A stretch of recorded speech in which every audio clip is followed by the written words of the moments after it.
Did you know that the world's most trafficked mammal is the pangolin? Celebrating World Pangolin Day in February on Prime Group Kaleidoscope, we spotlight the world's only mammal covered totally in scales. It is named after the Malay word pangolong and is listed as endangered on the IUCN Red List. When facing a predator, it will roll itself into a tight ball and use its scales as defense. Welcome to Prime Group Kaleidoscope with me, Savithri Rodrigo.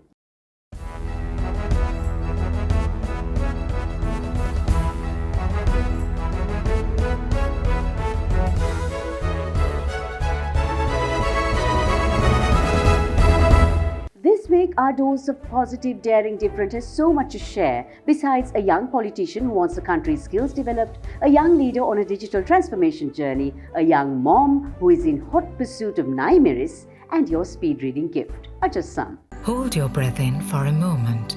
Find your calm. This is the Green Embassy Homagama. Invest just 3 million rupees to reserve 0710 777 Prime Lands Residencies PLC. Welcome to our week that was on Snapshot.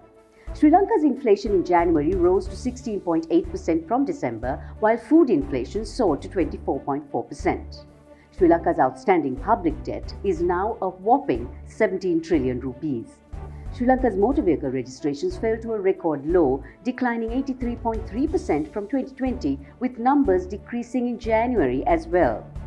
Sri Lanka is to develop its first ever trekking trail, a 325-kilometer trail starting from Hanthana at an investment of 50 million rupees. In a UN survey, 3 in 4 people worldwide want single-use plastics banned ASAP. 16-year-old Ramesh Babu Pragnananda from India became the youngest chess player to beat Magnus Carlsen, the world's #1 at the Athens Masters. This strawberry, grown in Israel, weighing 10 ounces, 7 inches long and 13 inches in circumference, set a Guinness record as the world's heaviest strawberry. A bold security guard at a museum in Russia decided to paint eyes on the faceless figures of a priceless 1930s painting. World of risks and obstacles, we are there to help you reach your goals. With 12 billion rupees worth of customer benefits in 2020 and a life insurance fund worth over 100 billion rupees. Our strength is your strength. You focus on your goals. We will take care of the risks. Srilanka Life.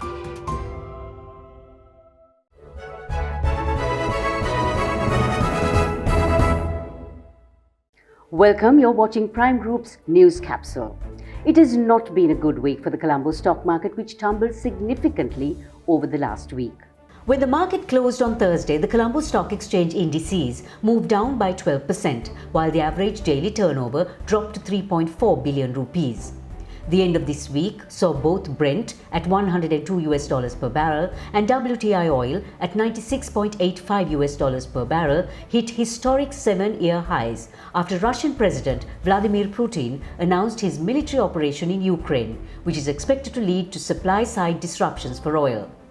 The war in Ukraine is taking its toll on gold too, which at the end of this week hit 1-year highs, going above the $1,900 per ounce level for the first time since January 2021. ADA in Sri Lanka, a subsidiary of Axiata Group Malaysia, operating in 10 markets, recently made a breakthrough in its leadership ranks by appointing Sanjini Munavira as its country director.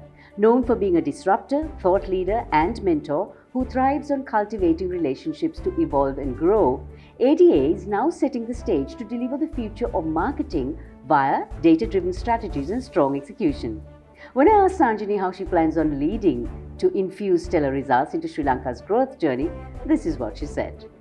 A lot of customers are talking of data today, of enriching the data they already have, or looking for insights to drive better messaging and have those more meaningful conversations with their customers. And that's where we come into play.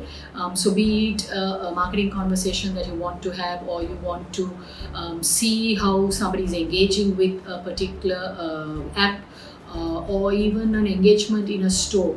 How is it that we can bring value into that conversation as a team? And that's something that I'm driving with my team to have in terms of the conversations out there, and to support the industry, be it an advertising team or be it a marketing team or be it even a team that is developing a product. How do we have that conversation? What's that insight we bring, and what's the perspective that we are able to derive from it? So that's something that we are driving as a team at ADA. The world's largest cruise ship ever built, the Wonder of the Seas, will make its maiden voyage in 2022. 3 years in the making, the ship is a staggering 1,888 feet, has 8 neighborhoods including 20,000 real plants, the tallest slide at sea, a 10-deck high zip line, and a massive poolside movie screen. Post-pandemic, global fashion brands are expanding. British retailer Marks & Spencer will have its own skincare and makeup brand with over 500 products after tying up with Estée Lauder's Clinique. And the world's largest luxury label, Louis Vuitton, will be ramping up production in France with plans of opening 2 new sites by end of this year. A jawbone was found peeking out from the limestone seashore on Scotland's Isle of Skye. It was the jawbone of the world's largest Jurassic-era previously unknown pterosaur, a reptile giant who flew more than 170 million years ago with a wingspan of a whopping 8.2 feet. Hold your breath in for a moment. Find your calm. This is the Green Embassy, Homagama. Invest just 3 million rupees to reserve 0710 777 333. Prime Lands Residencies, PLC. If you're a bookworm or need to read a lot, jump on the bandwagon with Sanjeev Jayaratnam's speed reading. It's invaluable, let me assure you, and you can join from anywhere in the world. Do let us know, and you might just be gifted an entire speed reading program free.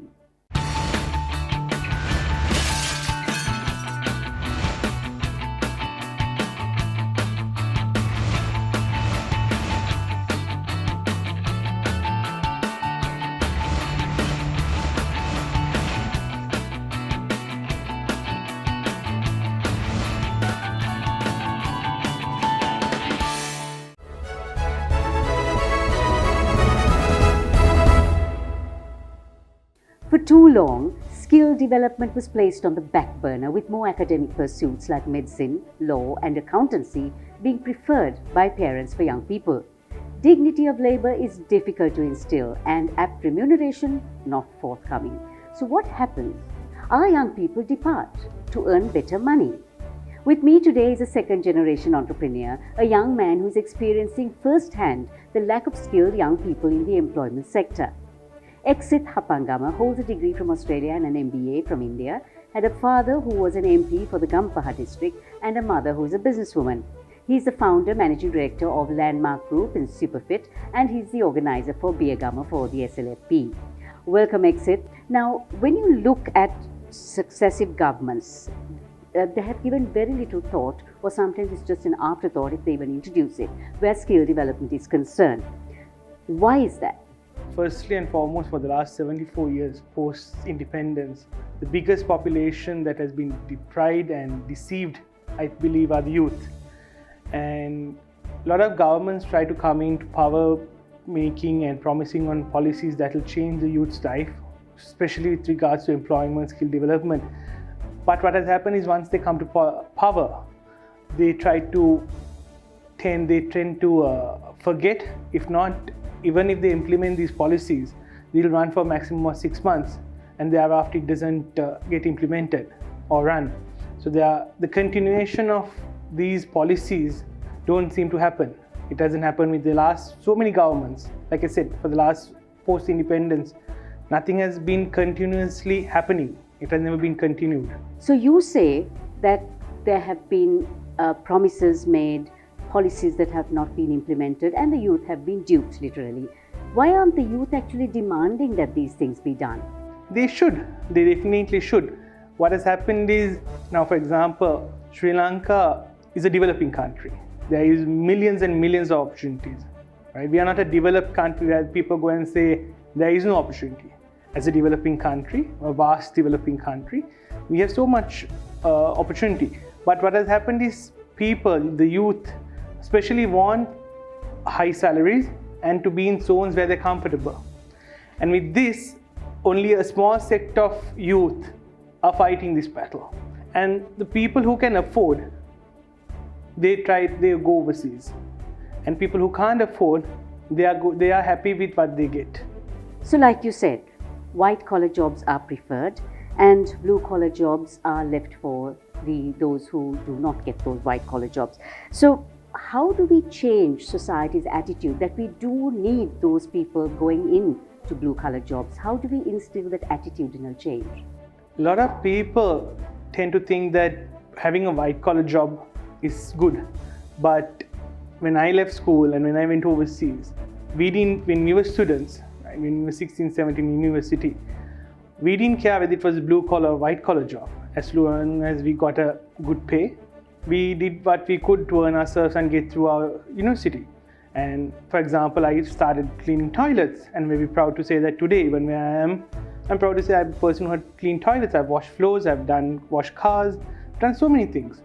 And people have to have that right mindset. People have to have saying, and the wording that we use here, we use Arabas, Maybas, right?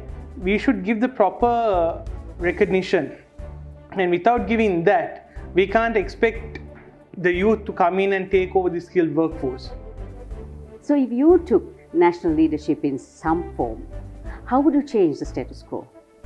First and foremost, we need to upgrade the technology and then make the youth ready. By the time our policies get implemented, trainings or the skills are outdated.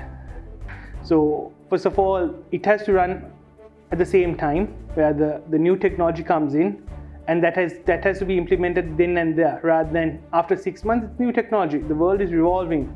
So every 6 months, every month, every day, we get new technology. And by the time our youth get into that point, it's too late. So we need to get it implemented then and there at real time. So from what I can see, we are lagging far behind. We have skills that are outdated, technology that's outdated, policies that are not implemented, and therefore, once again, we go back to that old story of our youth not having the opportunities and being abandoned. I just hope your wish of wanting to change the status quo actually happens.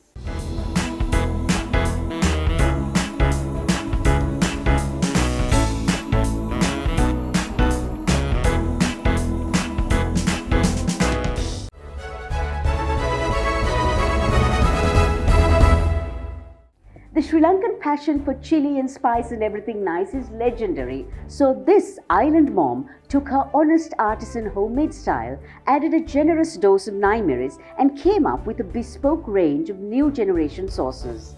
Here's Shivani Anandavadivel, our island mom in Life in 60. We are a brand that's dedicated to celebrate naimeris. Where there are so many other brands to celebrate tea, coffee and coconut, we are one of the brands to celebrate this beautiful spice called naimeris. And we are one of the pioneer brands to launch hot sauces that are being produced using locally sourced ingredients. And our products are free of preservatives, additives, colors.